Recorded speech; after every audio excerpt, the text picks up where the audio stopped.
নমস্কার বন্ধুরা, আমি রুম্পার হিসেবে তোমাদের সকলকে জানাই স্বাগত।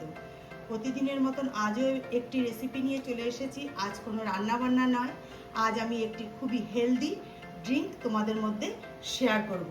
সেটা হচ্ছে টমেটোর একটা ড্রিঙ্ক। তা এই টমেটোর ড্রিঙ্কটা কিন্তু খুবই হেলদি, আর এটা বাড়িতে যদি কোনো ডায়াবেটিসের পেশেন্ট থাকে তাদেরকেও কিন্তু এইভাবে প্রতিদিন 1 গ্লাস করে যদি এই ড্রিঙ্কটা করে দেওয়া যায় তাদেরও খুবই উপকার। এবং এর মধ্যে ভিটামিন সিতে ভরপুর, অ্যান্টিঅক্সিডেন্ট সব কিছুই থাকে। তা এটা খাওয়া আমাদের এই জন্য শরীরের পক্ষে খুবই ভালো। আর পুদিনা পাতাও আমাদের শরীর স্বাস্থ্যের পক্ষে খুবই ভালো। তা চলো এই ড্রিঙ্কটা তৈরি করতে আমার কি কি লাগবে সেটা তোমাদের একবার দেখিয়ে নিই। এই যে দেখো, এখানে আমি নিয়ে নিয়েছি পুদিনা পাতা, আছে এখানে গোলমরিচ, এখানে 1/2 ইঞ্চির মতো আদা, একটা কাঁচা লঙ্কা, এখানে আছে পাতিলেবুর রস, আর এখানে আমি বড় সাইজের লাল লাল দুটো টমেটো এইভাবে কেটে নিয়েছি। যেহেতু আমি মিক্সিতে পিষবো তাই বড় বড় করে কেটে নিয়েছি। এখানে আছে আইস কিউব, আর এখানে আছে ভাজা জিরের গুঁড়ো আর বিট লবণ। তা বন্ধুরা, প্রথম থেকে শেষ পর্যন্ত রেসিপিটি দেখার অনুরোধ রইল। ভালো লাগলে একটা লাইক করে দিও। তাহলে চলো প্রথমে আমাকে যেটা করতে হবে সেটা শুরু করে দিই। সবার প্রথমে আমি একটা মিক্সিং জার নিয়ে নিয়েছি। আমি এর মধ্যে প্রথমে দিয়ে দেবো কেটে রাখা টমেটোটা। এখানে আমি 2টো টমেটো নিয়েছি, তোমরা চাইলে বেশিও নিতে পারো। আমি এখানে 1 গ্লাসই শরবত তৈরি করব, তাই এখানে আমি 2টো টমেটো নিয়েছি। এবার আমি এর মধ্যে দিয়ে দিচ্ছি 1/2 ইঞ্চির মতো আদার টুকরো, একটা কাঁচা লঙ্কা। এটা অপশনাল, তোমরা চাইলে দিতে পারো, নাও দিতে পারো, তবে দিলে কিন্তু ভালোই লাগবে, কারণ এর মধ্যে কোনো চিনি পড়বে না। যেহেতু নোনতা আর টক ঝাল হবে তাই আমি কাঁচা লঙ্কাটা দিলাম। আর দিচ্ছি এখানে গোলমরিচ, আর দিচ্ছি পুদিনা পাতা। এটা কিন্তু দিতেই হবে পুদিনা পাতাটা। আর এখানে দেবো আমি দিচ্ছি পাতিলেবুর রস। তোমরা চাইলে এখানে আমলাও ব্যবহার করতে পারো।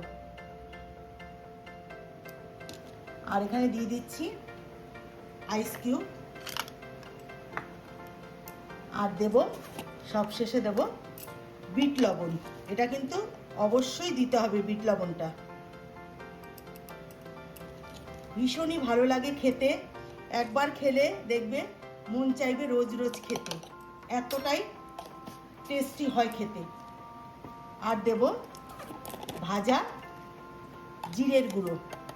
এখানে আমি 1/2 চামচের মতো ভাজা জিরের গুঁড়ো দিচ্ছি। এবার আমি মিক্সি ঢাকনটা দিয়ে আমি পিষে নিয়ে ফিরে আসছি। দেখো, আমি মিক্সিতে পিষে নিয়েছি। আর এদিকে আমি কিছু মশলা আমি এর মধ্যে নিয়ে নিয়েছি গ্লাসটা গার্নিশ করার জন্য। এই গ্লাসে আমি শরবতটা রেডি করব। তার জন্য দেখো, এখানে আমি নিয়ে নিয়েছি চাট মশলা, জিরের গুঁড়ো, চাট মশলা, এখানে ডাস্ট করা চিনি, আর লাল লঙ্কার গুঁড়ো, আর একটু পুদিনা পাতা। এগুলো সব কিছু একসাথে মিক্স করে নিচ্ছি। এটা দেখতেও যেমনি সুন্দর লাগবে এবং শরবতটা খাওয়ার সময় যখন মুখে পড়বে সেটাও ভালো লাগবে। এই জন্য সব কিছু একসাথে মিক্স করে নিলাম। নিয়ে এবার আমি রেডি করব গ্লাসটা। প্রথমে পাতিলেবু দিয়ে মুখটা এইভাবে পাতিলেবুটা লাগিয়ে নিলাম। এবার এটা ঘুরিয়ে ঘুরিয়ে সুন্দর করে লাগিয়ে নেব। দেখতেও ভালো লাগবে, খেতেও ভালো লাগবে। দেখো কত সুন্দর লাগছে। এবার আমি এটা এর উপরে রাখলাম। এবার আমি এর মধ্যে শরবতটা ঢেলে দেবো, যেটা পিষে রেখেছিলাম। তোমরা চাইলে কিন্তু এটা যদি মনে করো যে হেলদি হিসেবে খাবে, তাহলে ছাঁকনি দিয়ে ছাকার প্রয়োজন নেই। যদি এটা মনে করো কোনো গেস্ট আসলে তাদেরকে দিতে চাও, বা কোনো অনুষ্ঠান পারপাসে এটা তৈরি করে লোককে খাওয়াতে চাও, তাহলে কিন্তু একটু ছেঁকনি দিয়ে ছেঁকে নেবে, তাহলে সেটা ভালো হবে। এবার আমি এর মধ্যে দিয়ে দেবো একটু ঠান্ডা জল। এটা কিন্তু খুবই হেলদি একটা ড্রিঙ্ক, খেতে কিন্তু অসম্ভব সুন্দর হয়। তোমরা যদি না খেয়ে থাকো তাহলে অবশ্যই বাড়িতে একবার বানিয়ে খেয়ে দেখবে, তারপর আমাকে কমেন্টস করে জানাবে। এবার আমি এর মধ্যে দিয়ে দেবো কিছুটা আইস কিউব।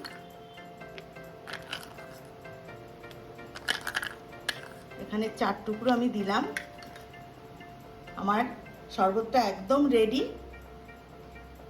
তা বন্ধুরা, আমার এই ড্রিঙ্কটি যদি হেলদি ড্রিঙ্কটি যদি তোমাদের ভালো লাগে তাহলে অবশ্যই একবার বাড়িতে তৈরি করবে আর কমেন্টস করে আমাকে জানাবে তোমাদের কেমন লাগলো। তাহলে আমার চ্যানেলের নতুন বন্ধু হয়ে থাকলে চ্যানেলটিকে সাবস্ক্রাইব করে নেওয়ার অনুরোধ রইল। আর যারা করেছো তাদেরকে অসংখ্য ধন্যবাদ। আর ফেসবুক থেকে যারা দেখছো ফেসবুকের পেজটিকে অবশ্যই কিন্তু ফলো করে নিও। আর বন্ধুরা, তোমাদের একটা লাইক কিন্তু আমাকে অনেক দূর এগিয়ে নিয়ে যেতে সাহায্য করবে, তাই তোমরা অবশ্যই দেখার শেষে একটা লাইক করে দিও। তাহলে ভিডিওটি আজকের মতন এখানেই শেষ করছি। ভালো থেকো, সুস্থ থেকো, নমস্কার।